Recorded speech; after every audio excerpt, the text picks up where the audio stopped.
안녕하세요. 신현진의 신경안과. 오늘은 시신경병증의 감별진단, 눈에 생기는 블랙아웃, 정전, 시신경병증에 대해 말씀을 드려보려고 합니다.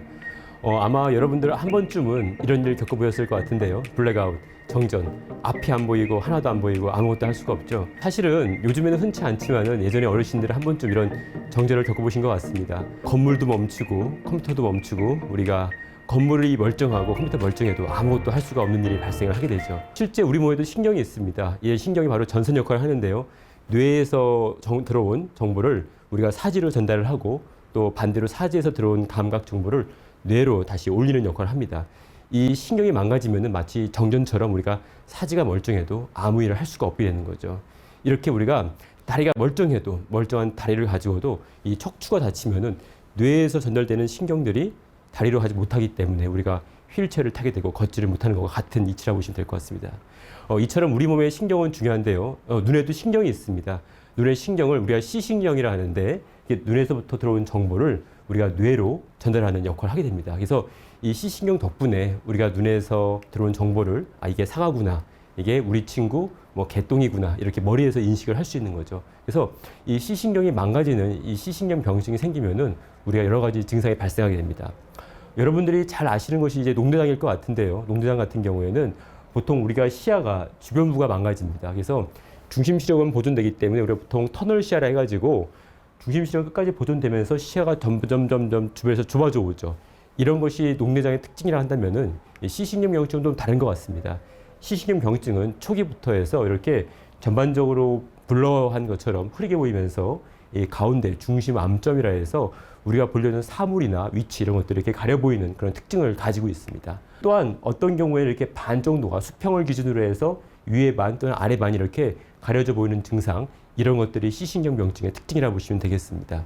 많은 분들이 또한 색각 이상을 호소하시는데요. 이 시신경 병증이 있으면은 이 시신경은 특히 색각에 민감하기 때문에 우리가 이런 빨간색을 봤을 때 빨간색으로 온전히 보이지가 않고 이렇게 약간 좀 탈색된 것처럼 약간 분홍빛으로 보여요. 이런 말씀을 하시는 분들도 계십니다. 근데 사실 우리가 시신경 병증은 진단병이 아닙니다. 어떤 분들은 이제 제가 시신경 병증을 앓고 있어요. 선생님 말씀하시는데요. 시신경 병증은 우리가 하나의 시신경에 병이 있다는 어떤 증상일 뿐이고요. 그 원인은 사실 여러 가지가 있습니다. 한번 제가 그 여러 원인들에 대해서 한번 말씀을 드려보려고 합니다. 우리가 시신경 병증은 이렇게 허열, 압박, 염증, 감염, 외상, 선천, 유전, 대사, 침륜 아주 여러 가지 나눌 수가 있습니다. 허열은 말 그대로 피가 안 통하는 거죠. 우리가 머리에 풍이 오는 것처럼 시신경도 풍이 올 수 있습니다. 피가 안 통하면 갑자기 우리가 안 보일 수 있고요. 또 압박, 눈 주변에 시신경 주변에 종양이 있으면 시신경을 누르기 때문에 또 기능이 떨어질 수 있고요.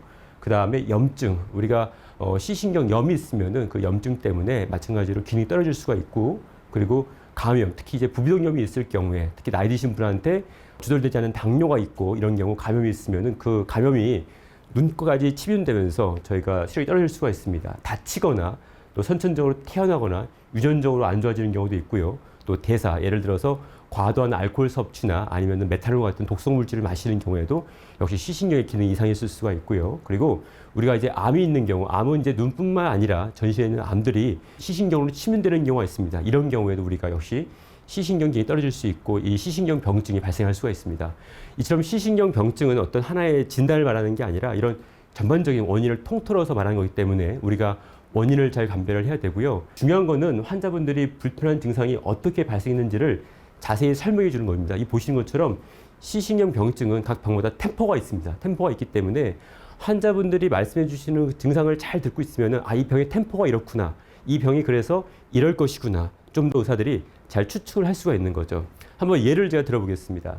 만약에 선천적인 경우면 어떻게 될까요? 선천적으로 시신경이 안 좋은 경우에는 날 때부터 시신경이 안 좋아서 쭉 그대로 계속 왔겠죠. 만약에 허혈성, 피가 안 통하는 게 어떻습니까? 우리가 뇌졸중 경우가 그러면 갑자기 우리가 팔다리를 못 쓰는 거죠. 그래서 마찬가지로 피가 안 통해서, 눈에 피가 안 통해서 시력이 떨어지는 경우에는 이렇게 갑작스럽게 시력이 확 떨어져서 그 상태가 쭉 진행이 됩니다.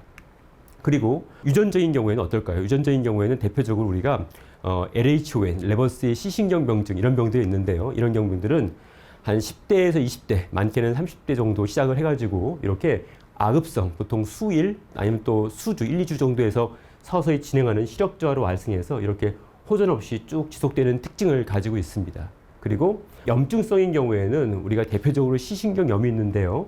이렇게 악읍성으로 수일에서 또 1, 2주 정도 떨어지면서 지속되다가 점차 호전되는 그런 양상을 보이고 있으면 우리가 시신경염이구나 추측을 할 수가 있습니다.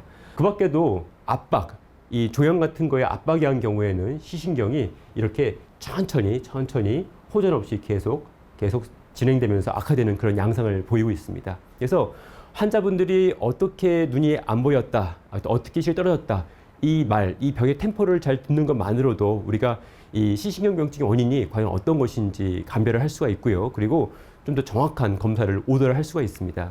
시신경병증은 우리가 보통 안과에서 한 3가지 정도 검사를 하게 되는데요. 먼저 진료실에서는 저희가 시력 검사, 또 색각 검사, 또 아까 말씀드렸던 시야의 중심부가 안 보이기 때문에 시야 검사, 또한 안저, 시신경이 부어있지 않은지 이런 안저 검사를 하게 되고요. 그 다음에 시신경병증을 일으키는 특정한 우리가 항체가 있습니다. 이제 항체라는 것은 우리가 밖에서 바이러스가 들어오면은 그것과 싸우는 것이 이제 항체인데요. 그 항체 중에서 일부는 우리 시신경을 이제 적으로 인해서 이게 밖에서 들어오는 외부 바이러스와 싸워야 되는데 우리 시신경을 공격을 하는 거죠. 그래서 시력이 떨어지는 것들이 있는데 대표적으로 그런 항체 중에 이름이 좀 어려운데요. 모그 항체, 또한 아쿠아포린포 항체 이런 것들이 있습니다. 그래서 혈액 검사를 하게 되고요. 우리가 마지막으로는 또 영상 검사를 하게 되는데 MRI를 보통 찍습니다. MRI를 찍어서 이 시신경과 뇌에 어떤 구조의 이상이 있는지 아니면은 우리가 정맥을 통해서 조영제를 넣으면은 이 조영제가 혈액을 따라 쭉 흐르면서 염증 있는 부분에 누출이 됩니다. 그래서 이 조영제를 넣고 검사했을 때 시신경이 우리가 하얗게 조영 증강되면 이쪽에 염증이 있구나 이렇게 우리가 알 수가 있는 거죠. 그래서 이런 3가지 검사를 통해서 우리가 시신경병증을 우리가 진단을 하게 됩니다. 한번 예를 들어보겠습니다. 제가 어떠한 시신경병증이 있는지 한번 예를 볼 텐데요. 이분은 특이 거력이 없는 50세 여자 환자분이신데요. 2년 전부터 오른쪽 눈에 진행하는 무통성, 통증이 없는 시력 저하를 주소로 내원하셨습니다. 이분은 사실 타 병원에서 MRI 검사를 설명을 듣고서 MRI를 시도했는데요. 폐쇄 공포증이 있으셔가지고 2번이나 실패를 하고 말았습니다. 그래서 결국은 타 병원 의사 선생님께서 MRI를 못 찍으니까 이건 우리가 뭔지 원인을 알 수가 없다. 이렇게 뇌병변이 있을 가능성이 높다라는 이야기만 하고 저한테 오셨는데요. 이분은 실제 보니까 오른쪽 시력이 0.1루임이 떨어져 있었고요. 그리고 이렇게 시신경 병증이 오래되면은 시신경 위축이 위축이 정상인 좌안에 비해서 오른쪽에 이렇게 시신경이 창백해진 걸 볼 수가 있는데요. 이런 특징을 저한테 보이면서 오셨습니다. 어떠한 시신경 병증을 의심을 할 수가 있을까요? 아까 말씀드린 것처럼 병의 템포가 있습니다. 그 병의 템포를 보시면 되는데요. 이분처럼 이렇게 서서히 통증 없이 진행하는 시력 저하 같은 경우에는 우리가 압박성 또 종양을 의심할 수가 있습니다. 그래서 우리가 50세 이런 중년 여자분들한테 가장 흔한 시신경 종양은 우리가 시신경 수막종이라는 게 있습니다. 그래서 이분은 제가 설득을 해서 MRI 대신 시간이 짧게 걸리는 CT를 대신 찍었고요. CT 검사를 했을 때 이렇게 시신경 끝쪽으로 해서 시신경을 둘러싸고 있는 이런 종양소견, 시신경 수막 쪽이 보여서 여기에 대한 치료를 했던 분이십니다. 이분은 40세 남자 환자분이시고요. 한 달 전부터 통증 없이 악읍성 시력 저하를 주로 오셨습니다. 보실 좀 시력은 왼쪽이 0.4로 떨어져 있었고요. 시신이 부어 있었고 주변에 출혈이 있었습니다. 이분은 갑상선 기능 항진증이 있으셨는데요. 보시면은 이분의 영상 검사를 보시면은 여기 이게 오른쪽 눈, 왼쪽 눈입니다. 그리고 이 가운데가 코고요. 이게 눈을 움직이는 근육이고 그 가운데에 이렇게 시신경이 있습니다.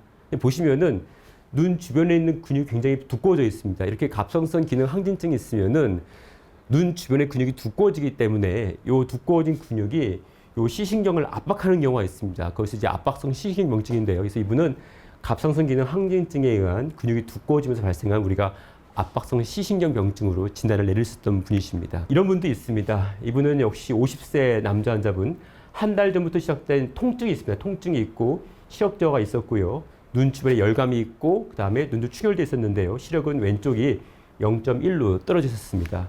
이분은 MRI 검사를 보시면은 이게 오른쪽 눈, 왼쪽 눈인데 가운데 시신경 요 주변으로 해서 이렇게 오른쪽에 비해서 왼쪽이 조용 증강되는 소견을 볼 수가 있습니다. 이렇게 해서 우리가 이분은 안화염에 의한 시신경염으로 우리가 진단을 하셨던 분이십니다. 한 가지만 더 보겠습니다. 이분은 56세 남자 환자분이고요. 통증이 없는 악읍성 수일에서 수주 정도 진행하는 오른쪽 눈에 시력 저하로 오신 분이십니다. 그래서 오른쪽 시력 0.7 정도 됐었고요. 시신경이 이렇게 부어 있었습니다. 이분은 스테로이드를 우리가 썼을 때 바로 시력이 좋아지셔서 반응이 좋았던 분인데요. 이분은 스테로이드를 쓰자 시신경 부종이 가라앉고 다시 이렇게 시력이 좋아졌다가 스테로이드를 감량하니까 다시 시신경이 붓고 시력이 떨어졌던 분이십니다.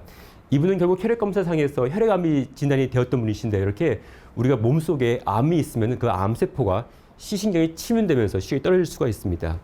정리하면은 시신경병증은 하나의 진단병이 아니라 그 안에 여러 가지 원인들이 내포되어 있습니다.